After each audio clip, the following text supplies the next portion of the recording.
Clayface, again, quote unquote, pure horror from James Gunn. I hate being scared, so I have no interest in seeing it if it's a horror movie, which I believe, James, that it is a horror movie. We're getting a freaking Clayface movie? Again, what world are we living in? Apparently, the script was phenomenal.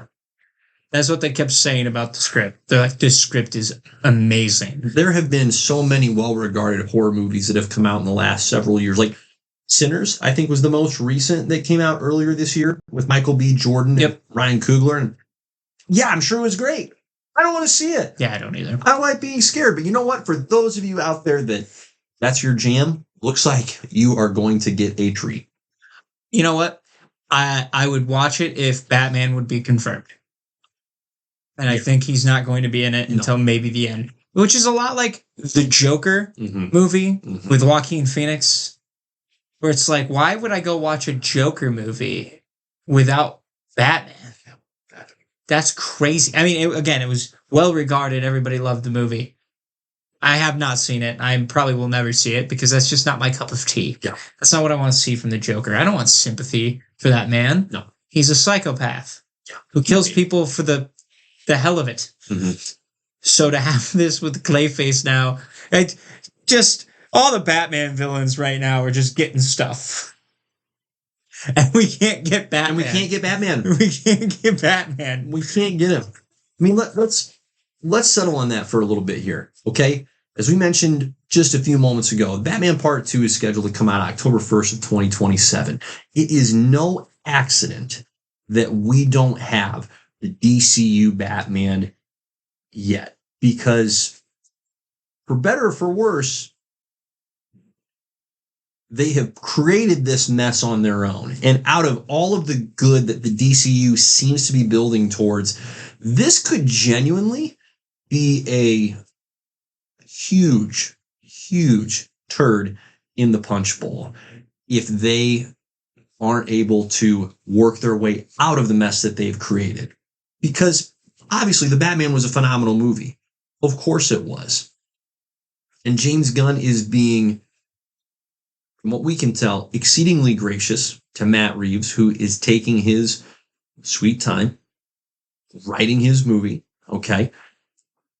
But they are in this, what seems to me to be an impossibly awkward spot of going, listen, we're trying to create a storytelling machine, and we're being held up by not being able to include a key component of that big story, because how on earth are we going to get audiences to watch two different versions of Batman? I mean, you're not.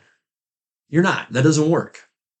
It doesn't work. I disagree. I think it can work. I don't think so. I think it's not simultaneously. Not at the same, like not in the same year. Could I be proven wrong? Absolutely. I'll acknowledge that. At bare minimum, it would be unprecedented to say, hey, we're going to release 2 feature-length movies, let's just say within a year of each other. Yeah, that's have the same character played by different actors, telling different stories in different universes. That's where it gets tough. I think there's a reason it's never been done, because everybody that's in that position to make those movies goes, wait, so we're going to make an Iron Man with Robert Downey Jr., and then you want to make an Iron Man with Tom Cruise.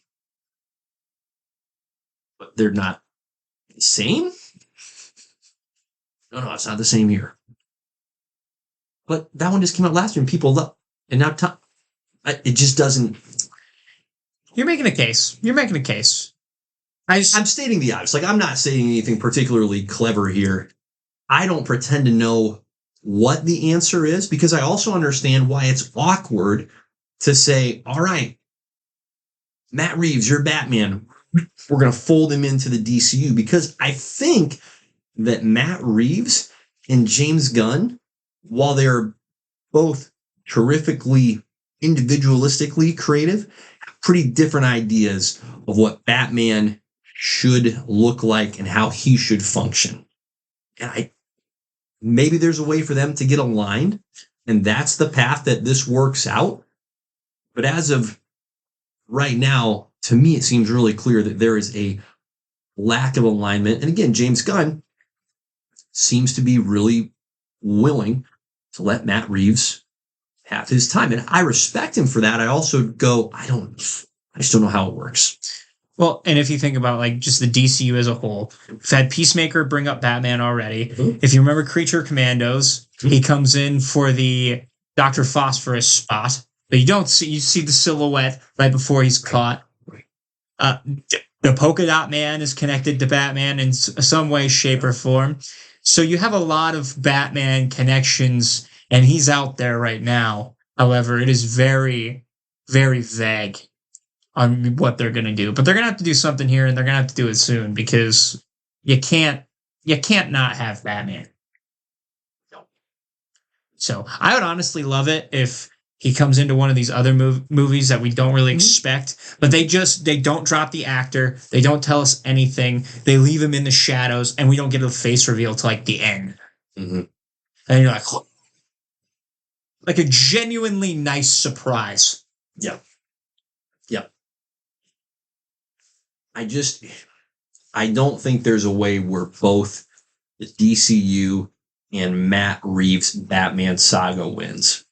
I don't think the DCU could get ahead of this and, similar to what you're describing, put Batman in like their version of Batman into the movies sometime in 2026 or sometime before October 1st, 2027. And they're just going to say, you know what? Yep. We're doing what's going to be best for the bigger picture, and the Batman Part 2 suffers individually. It just feels that way. I have been the main person behind just bringing Robert Pattinson in as Batman. So I'd be down for that. Why would he had such a strong showing? Yeah, and you can fit that Batman into your DCU. You could. Now you're gonna have to start off a little bit younger, right? But that's okay. I don't need I would love a Dick Grayson Robin. Hard to do a Bat family with Robert Pattinson's version. But we can which get I'm not there. saying you have to. Like, I'm not in a huge hurry per se for that, but that's where I'm saying. And I don't want to be, though. Yeah, exactly. Give me one movie with Dick Grayson Robin done right. Yeah. Right? We can get away from the campy yellow trunks and the red. Like, we can get away from that. We can go for a more sleek, modern Robin. Yeah. And that'd be fantastic. Yeah. And then just one movie where he's Robin, and then you transition him over to Nightwing and you call it a day. Mm-hmm. And then you just keep doing that. Mm-hmm. And you just milk the Robins for what they're worth. Right. So, I don't know. Yeah, didn't know you could milk a Robin. I'm sorry. But, man, just Jason Todd in the second one, Tim Drake in the third one. Nobody's gonna care. Nobody's gonna be like, oh my gosh, it's so hard to follow that. Yeah. There's 3 different Robins. Of course, there's 4 or 5 different Robins. Yeah. We'll get there. Yeah. Pull the trigger. My prediction for what's going to happen is that as the DCU continues to gain positive momentum with, I'm not saying they're all going to be slam dunks, but I do think they're going to be good. I think they're going to continue to be enjoyed by audience members. I think they're going to be well received critically, these next several works. That's just going to create more and more pressure and rationale for James Gunn and the rest of the powers that be to go, listen, Matt will make his movie. We're going to fund it. We're going to trust that enough people are going to see it where we're not going to take a bath on the expense, but we got to get a Batman in here. That's my prediction. I think it's going to be somewhat sad because it feels like Matt Reeves' Batman saga is going to turn into one of those, of which there are many.